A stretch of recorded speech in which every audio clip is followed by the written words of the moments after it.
braces himself against it, and chokes the vomit back into his throat. Someone is groaning outside. Wounded.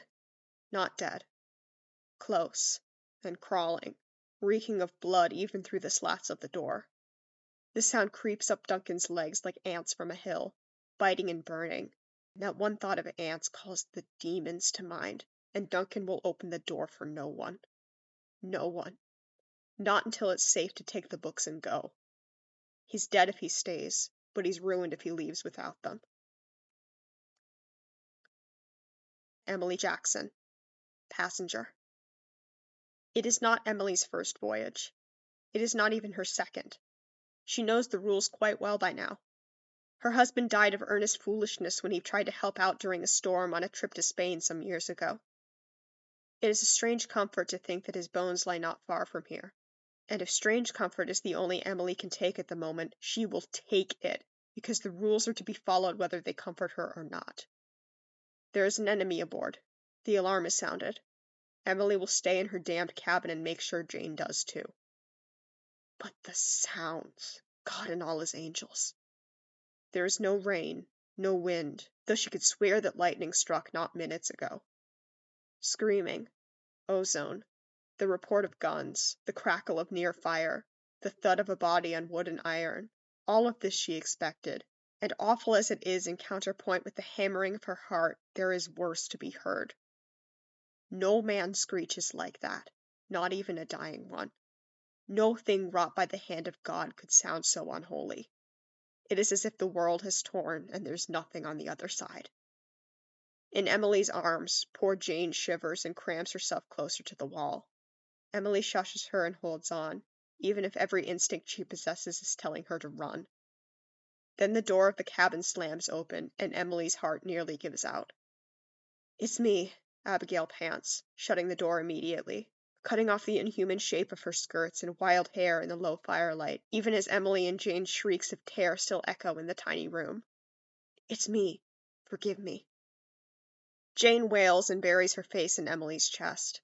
Emily is still tasting blood in her throat from the fright, but shifts over enough to make room for Abigail on the bed because the pounding in her head is telling her if she doesn't move she will go mad. With the door shut, it's too dark to see Abigail clearly, even as close as she's come, but her hair feels wild and frayed, and her bodice reeks of sweat and gunpowder. "Are they coming?" Jane whispers. "Pirates?" Abigail and Emily's eyes meet. Emily already knows the answer, but asks wordlessly anyway, and Abigail just stares back, her pupils like saucers in the dark. Whatever Emily has heard, Abigail has seen. There are worse things to consider at sea than the works of man. It is very easy, and probably necessary, to pretend they haven't heard her. Peter Milroy, midshipman. What's left of Charlie's body is still warm to the touch. The fire didn't take him down to the bone. Not really. Just blistered and charred him all over, leaving a thick ashy shell. He smells, perversely and predictably, like overcooked meat. O'Farrell would find it hilarious. O'Farrell's gone too. Wallace's books never described the stench. They went into detail about the blisters, how deep they go, and what to do with the skin, and Pete still has Wallace's copy of Richter back in the cabin somewhere. Wallace is gone too. In 2 pieces, by the stairs, right next to Zhang. Zhang's gone too. Pete shakes the thoughts out of his head, or tries at least, and goes back to extricating Charlie from the thing, demon, spider, something. They're almost the same color, the same hardness, except Charlie's skin is flaking off in chunks and going splosh in the mix of blood, water, and viscous yellow gel that might be endocuticle that's spread all over the floor. Pete doesn't slip on it. Charlie's much lighter, dead. It seems wrong. Maybe you're only heavier if all of you is left. One more yank and the demon's husk collapses to the deck without Charlie holding it together. Pete catches his breath, or tries to, and looks up. There's Tom, on the other side of the carnage, and his breaths come short again, too. To the carpenters? Pete asks, because he has to say something. And then, no, he's wrong. There's Mr. Gibbs, over Tom's shoulder, slung between Lind and Ghoul like a hammock. It takes Pete a moment to tell that Tom's shaking his head no. The motion's so small at first, but it gets stronger, more like a shiver, and Tom looks away. I think we're out of sails, Tom chokes out. I just checked, and we don't have hammocks. He doesn't have a hammock. We'll have to use his sheets. Pete nods. If his next breath comes out in a sob, only Tom has to hear it, right? John Davies, fourth mate. Pitch them over, John says. He ordinarily wouldn't make a demand of the captain. It's not fucking proper. But this is madness, and half the crew is slaughtered, and propriety can go to wherever those devils came from for all John cares.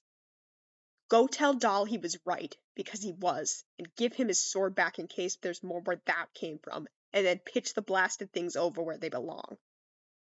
Captain Witterell looks at him the way John imagines he looks at a stain on his cravat. The shells or the creatures? Yes, John says. Then no, the captain says, just as curt, just as cutting. If anything, we should keep them all. England needs to know. Things like this exist, and the Crown needs to know. We'll turn around and bring them all with us. We don't need all of them, Hoskett suggests, ever the negotiator. We have the corpses of the crustaceans, and perhaps one of the riders.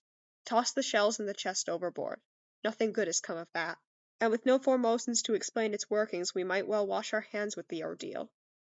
The things in the lazarette, we can't move those without risking more of the crew.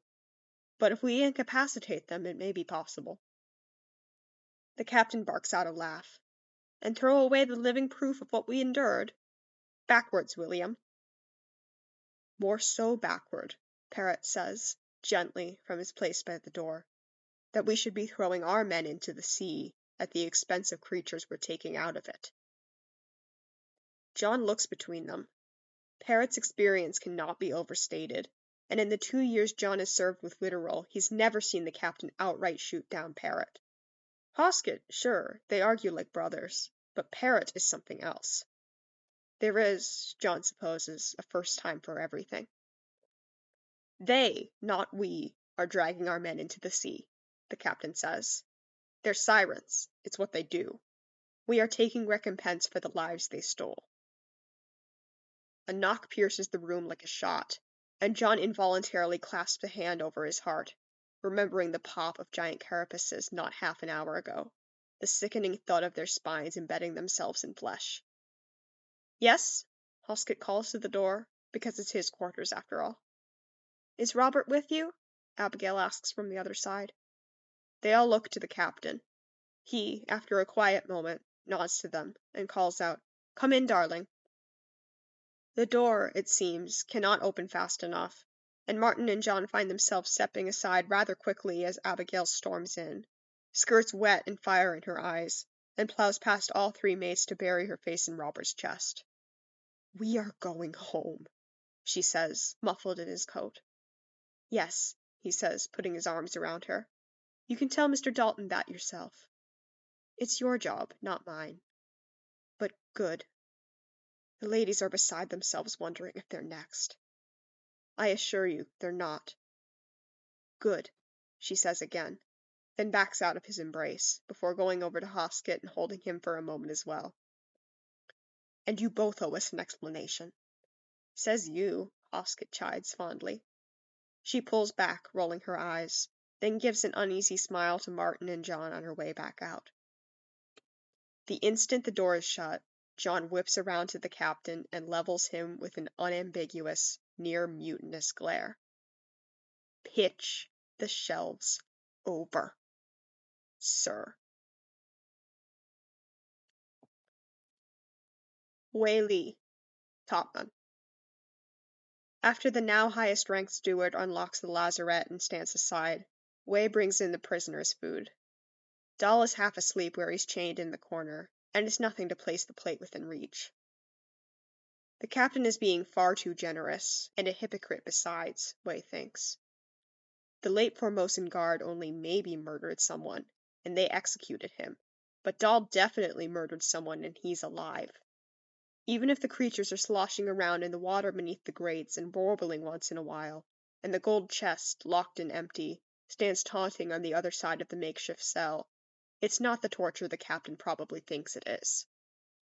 Wei kicks Dal's leg to wake him up, and Dal stirs and grumbles along with the rattling of his chains.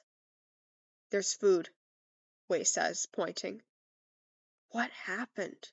Dal asks, and Wei has no idea where or whether to begin, and if he has enough English to explain all he's seen.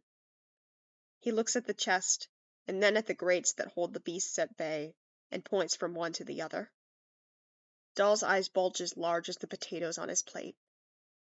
Did they get close? To the stairs, Wei answers. They can take the stairs? Wei has no idea how to answer that.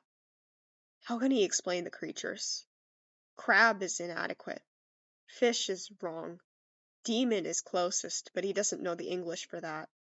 And more to the point, Dal didn't see it because he's in here, imprisoned. A murderer, yet still alive. Wei turns around, shaking his head, and knocks on the door so the midshipman can let him out. Wait, Dal says, his chains scraping the floor. Wei turns to humor him.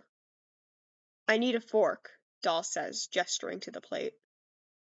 Wei knows that look in Dal's eyes. He's seen it before on children up to no good, on men with schemes, on anyone who's ever haggled in a marketplace. That fork is going to be used to pick the lock on Dal's manacles, and Wei will eat his shoes if the next time he comes in here Dal doesn't use that as an excuse to break out. He spares another glance at the chest, gleaming in the shifting, water-stained light from the lanterns just beyond the door. Pretending he didn't understand fork, Wei takes a spoon out of his kit.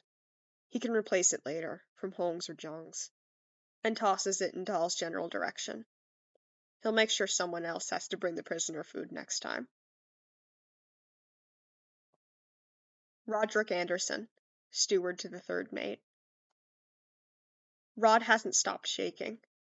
It's off rhythm with the ship, it's off rhythm with his heart, it's off rhythm with Davy's intermittent shivering on the other side of the room. The boy is trying to sleep.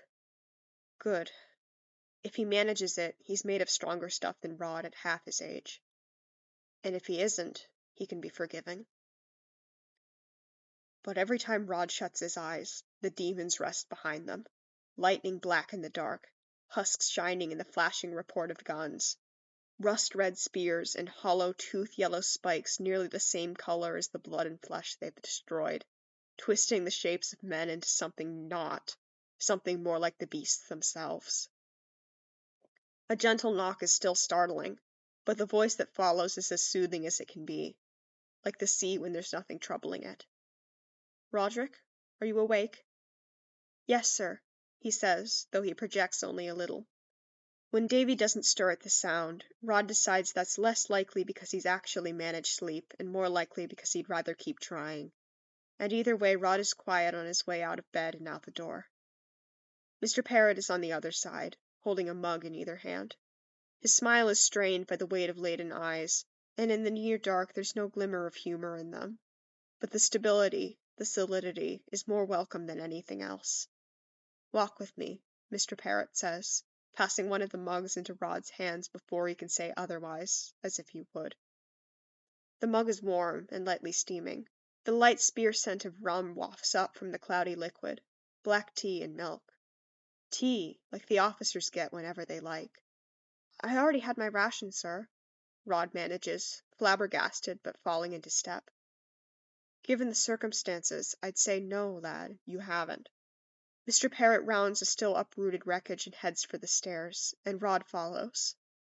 The starlight is wrong, the same way the lightning was wrong without rain yesterday.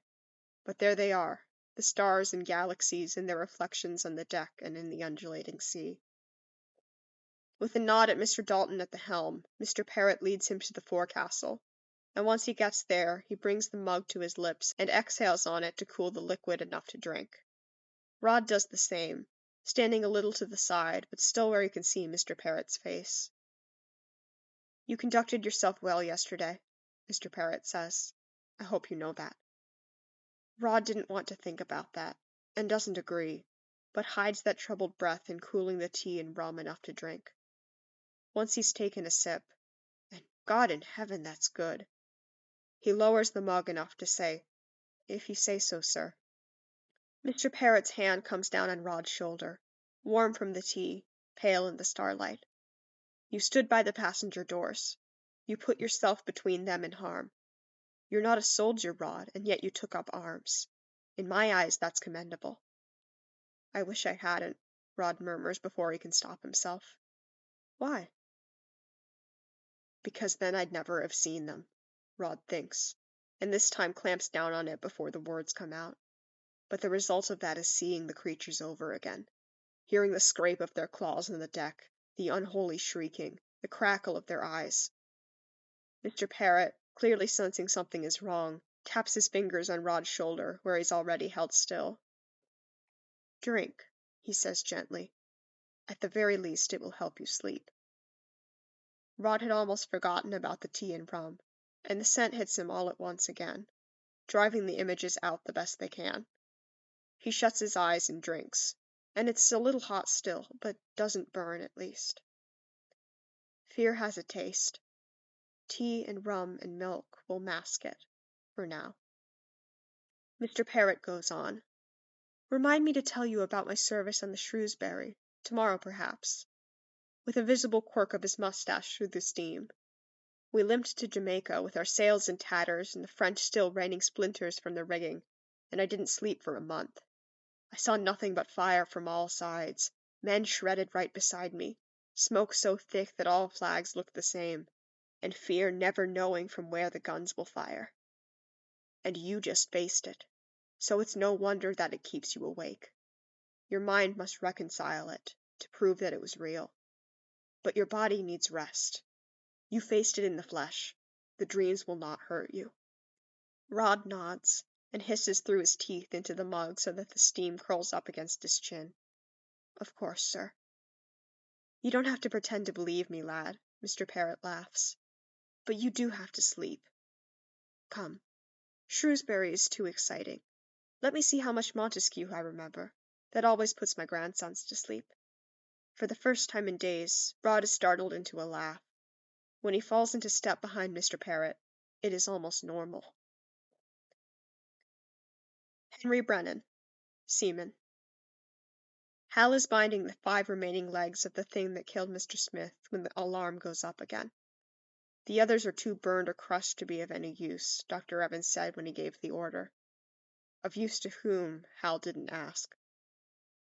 At this point, he's got more questions than he's got hairs left on his head. It's not his place, but once this is done, someone had better fucking answer them.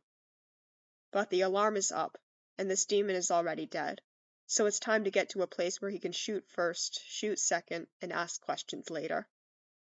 Then the ship keels, and Hal's head meets the corner of a crate, and he's not going anywhere.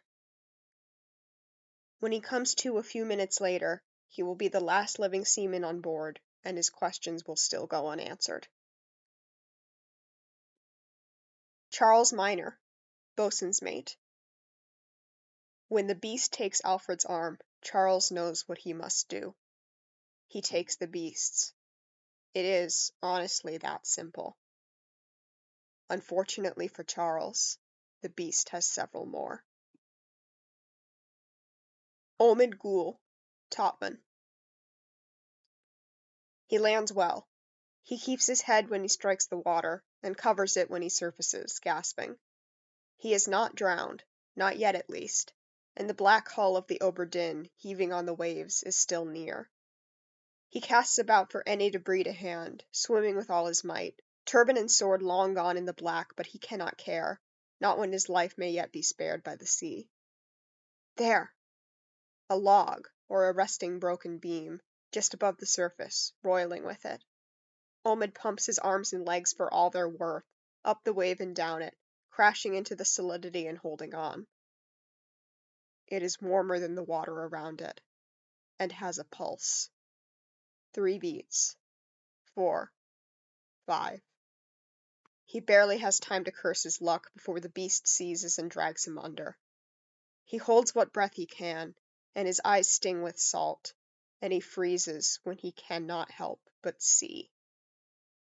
Whether he stares into a mouth or an eye, he does not stare for long. Martin Parrott, 3rd mate. The Obra Dinn still casts port to starboard to port, the aftershocks of a quake that Martin yet feels in his bones. The beast is gone, or gone for now, and Martin does not trust anything more than the pounding of his heart that says this business is not finished. He takes the stairs, carefully, a hand braced on whatever wall or rail or rope there is within reach. The main deck was awful. The gun deck is in a way worse. No sails hang in tatters below, but poor Roderick's is not the only corpse on this floor, and the damage to the Obra Dinn is more evident here. Scores in the hull, cannons upended, and a singed tentacle of the Kraken proof that what had befallen them here was not the work of man. The signs lurk the orlop still, like a disease in remission, the lingering smells of blood and the fire and remains of those crustaceans, the charred meat and acid ozone smell indelible from the bones of the ship. And below, in the cargo and keel, below there is Captain Witterell, roaring in the lazarette like a man possessed. The creatures slosh in their prison, or something does, as the captain rails and the gratings croak. And this, if Martin had not seen hell and all its devils come above, would terrify him. If his heart were not already broken, here it might as well shatter. An animal cry, and a fiery curse, in what had been a voice of cool authority that Martin happily served for a decade, echoes like a blast through the lazarette porthole. A captive beast warbles in turn, dying, and were it not for the pitch, Martin could not tell them apart. Sir, he says, only years of experience and war and madness holding him together. Sir, the creature has withdrawn. The captain's chest heaves as he leans on the haft of a spear, mounted in one of the gratings, almost certainly propped up in the corpse of a beast. Breath rattles through him, hoarse and pained, but he rights himself as Martin watches through the porthole. He comes away from the gratings, to the other side of the door. Sweat and gray water cake his hair and his skin, and his eyes are heavy and cold. Martin has seen those eyes before, blazing with white hatred, in the demons that came aboard on crustacean steeds.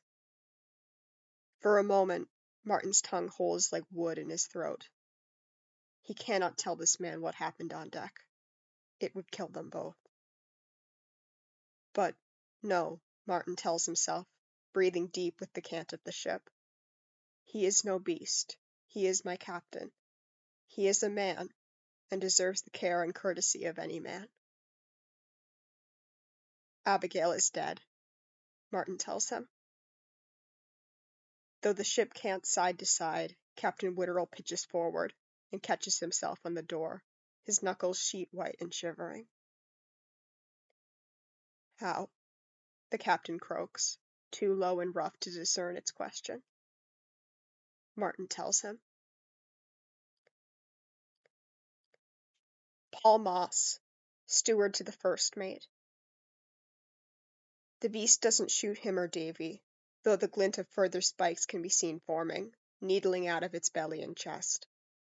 Paul squares his jaw and keeps lugging, taking as much of the weight off Davy as he can, since the beast probably can't help thrashing its tail. Eels are the same. Stuck animals are the same. Paul's family had a recalcitrant cat who hated being put out of door, and while the cat would probably resent being compared to this malevolent sea creature, the images intersect in Paul's mind. They finally make it up the 2 flights necessary to put the creature over. Davy, winded, sags and lets the twitching tail fall to the deck, but Paul holds on. The shell in the creature's grasp is horrifyingly bright, and it stings Paul's eyes enough that salt breaks the corners. Lifting on his own, the creature's weight is about the same as the dead bodies he's assisted with, sending them overboard. Though this creature's deep black eyes are open, shining behind their filmy inner lids, perhaps just as stung as Paul is by the brightness of the shell. Their eyes meet. It is a sensation akin to falling. In the instant, he knows why those stories are written and sung.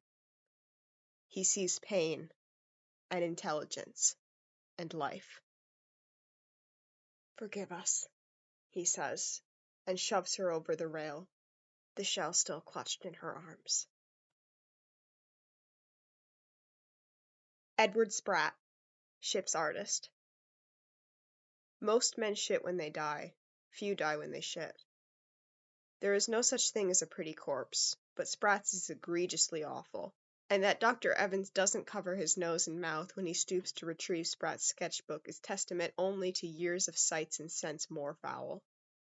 His hands itch for the pocket watch, but, perhaps ironically, "There's no time, sir," young Davy says. His eyes are wide and wet with already having seen too much. "You're right, lad," Dr. Evans sighs as he turns away, tucking the sketchbook into his satchel with the rest. "You're right. Let's be gone." Robert Witterell, Captain. In the eyes of country and crown, Robert Witterell is already dead. He contemplates Abigail as she lies in their bed, paler than the sheets, her bruises and hollows bluer than either sea or sky. He still does not know when the blow was struck. He still does not know whether it matters. The beast is gone. The beast is gone because Robert bade it go.